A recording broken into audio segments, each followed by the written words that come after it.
Charles strips the Sussexes custody of their kids at the coronation after divorce completed in the UK royal court. The king knows that Meghan and has-been are on the rocks and divorce is probably imminent, if H can manage to pull his head out of his arse long enough to realise that he'll be better off without her. So King Charles III is baiting them into bringing their children to the UK. They won't want to miss the coronation, but sorry we have to miss your birthday, Archie, but your grandfather is getting crowned king and you can't come. Is shitty even by Harkle standards. But in the UK, the sovereign is the custodial guardian of any grandchildren. It wouldn't surprise me if they're invited to stick around for a few days or even weeks after the coronation and Harry serves divorce papers while they're there. It would give King Charles the upper hand in securing the children's custody under Harry, putting Meghan in a very poor negotiating position for the terms of the divorce and custody in UK law instead of US. Does the king really have custody of her minor grandchildren, and by implication her great-grandchildren, instead of their parents?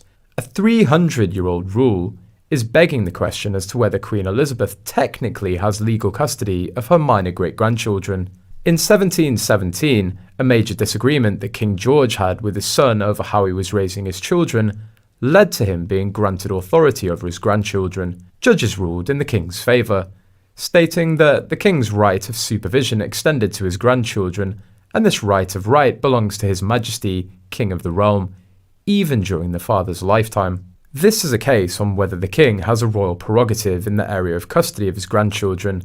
The question to the court was whether the education and the care of the persons of His Majesty's grandchildren, now in England, and of Prince Frederick, eldest son of His Royal Highness the Prince of Wales, when His Majesty shall think fit to cause him to come into England, and the ordering the place of their abode, and appointing their governors, governesses, and other instructors, attendants and servants, and the care and the approbation of their marriages when grown up, do belong of right to His Majesty, as king of this realm or not. This was before fathers and mothers had equal power over their children. A royal prerogative exists where there's no statute or other legal provision, i.e. a legal vacuum.